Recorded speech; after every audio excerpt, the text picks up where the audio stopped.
com o Ronaldo André Brasil, ele que é presidente do Conselho Municipal dos Direitos da Pessoa com Deficiência em Manaus. O senhor solicitou a criação, primeiramente, de uma coordenadoria antes da secretaria. Qual a finalidade?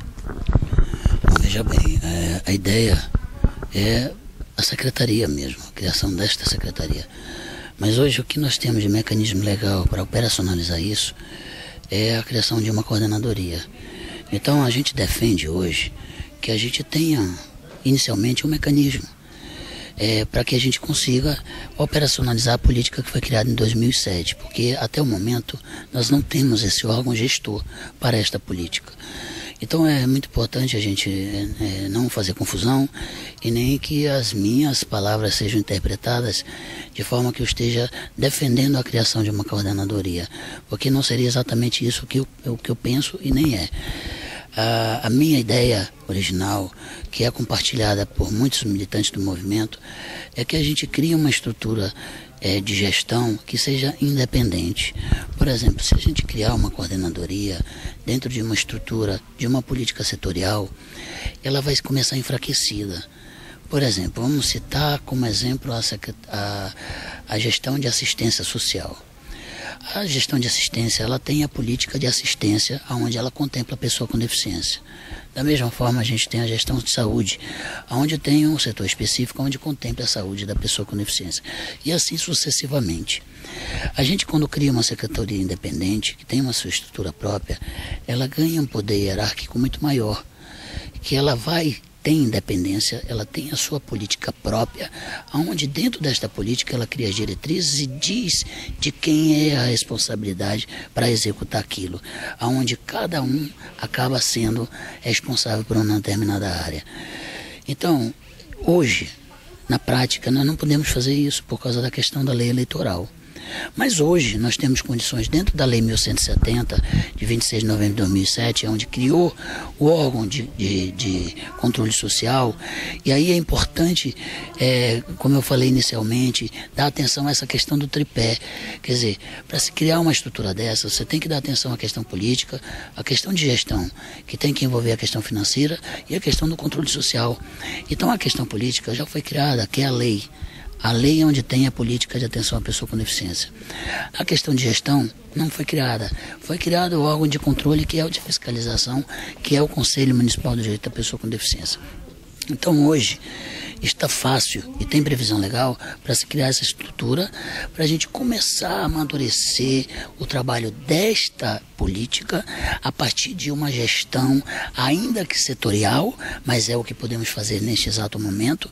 Hoje, exatamente, se a gestão municipal quisesse criar a coordenadoria, ela poderia criá-la a partir da previsão que existe dentro da Lei 1170, mas não como forma definitiva, mas dentro da secretaria, mas com uma visão independente, onde ela não iria estar ali para coordenar a política de assistência social, ela iria estar ali para coordenar toda a política municipal da pessoa com deficiência. E aí, com o amadurecimento, com o passar do tempo, com erros e acertos, que isso é inevitável, aí a partir do ano que vem, o próximo prefeito tivesse condições de dar a estrutura necessária independente, preferencialmente tendo toda uma questão financeira respaldada para executar essa política, e a gente conseguir operacionalizar a política municipal da pessoa com deficiência, que na prática significa incluir a pessoa dentro da sociedade. E o senhor acredita que os direitos da pessoa com deficiência hoje está sendo respeitado? Em alguns pontos a gente acredita que sim, né? É porque quando a gente pensa em tudo aquilo que a gente quer em 30 anos de luta, a gente acaba achando que é muito pouco, mas a gente tem que ser otimista e positivo. A gente tem que avaliar que todos esses anos de luta, eles começaram a apresentar resultados agora. Como o vereador falou, o vereador Homero, ele disse que o movimento está amadurecido. Nós precisamos de muito tempo para amadurecer. Primeiro que o amadurecimento, ele passa aqui, principalmente na questão de você saber conversar e ouvir as diversas opiniões. Que nós não temos uma opinião que fecha o coletivo. Nós temos várias opiniões. Então esse amadurecimento ele demandou muito tempo e ainda está em processo o amadurecimento. Então hoje a gente, a partir do amadurecimento e reconhecer que algumas coisas foram feitas a partir da nossa luta, hoje a gente pode dizer, por exemplo, que nós temos um avanço na questão da saúde municipal, que nós temos a política municipal de saúde da pessoa com deficiência. Diferente, por exemplo, o Estado não tem a política de saúde estadual da pessoa com deficiência. Nós temos hoje o processo da educação inclusiva começando a dar novos passos no avanço. Agora nós temos questões que são muito difíceis de serem trabalhadas. A empregabilidade é um dos pontos negativos, porque não adianta tu empregar 10, 20, 30 pessoas com deficiência e daqui a um mês os 10, 20, 30 estarem fora do mercado de trabalho. Então a gente precisa desenvolver políticas de capacitação para que essas pessoas permaneçam e acabar com aquela visão assistencialista de que a pessoa com deficiência tem que viver pendurada num benefício assistencial. Não, ela precisa de oportunidade para crescer profissionalmente. E outro ponto que precisa ainda avançar, mas teve avanço, é a questão do transporte. Nós, em 2008, não tínhamos um ônibus adaptado na cidade de Manaus. Hoje nós temos aí pelo menos 50% da frota adaptada. É um avanço. É o ideal? Não. É o ônibus que queríamos? É a adaptação que queríamos? Não. Mas quer dizer, mas já demos um passo em direção daquilo que queremos e precisamos. Então, eu acho que a política tem que ser construída assim. A gente começar, não é fazer concessão, não é isso. É a gente poder negociar e apresentar quais são as nossas demandas e a partir daí a gente fazer parceria.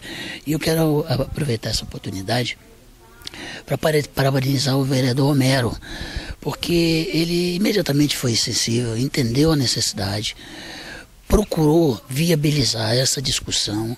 O processo não poderia ser diferente, nós temos que consertar o erro com o movimento e esse processo tinha que começar por aqui. Tem a ideia, chama o movimento para o movimento opinar sobre isso e a partir daí virem outras discussões para que a gente amadureça isso. Então a atitude dele foi uma atitude exemplar que deveria ser seguida e repetida por outros parlamentares, porque quando a gente compreende que o movimento tem que se fazer presente, tem que ser ouvido, a gente permite que a gente consiga visualizar uma política inclusiva. Então isso tem que nascer dentro das gestões, dentro dos políticos, dentro dos gestores, eles têm que nos chamar e têm que nos ouvir. Então desta forma, ele está de parabéns, assim como toda a equipe dele, e esse é o início de vários trabalhos que provavelmente serão demandados a ele, porque a partir do momento que a gente percebeu que ele tem a intenção de criar, mas desde que o movimento esteja participando, nós estaremos demandando mais para ele, porque a gente já sabe que esta não passa a ser uma questão apenas política e prioritária na questão política, mas uma compreensão, como ele bem disse, é uma questão cívica, de compreender que eu tenho que fazer e eu tenho um mandato na minha mão e eu vou utilizá-lo em prol da comunidade, em prol do povo, do cidadão. Então, parabéns ao vereador e parabéns a todos nós aí por esse avanço.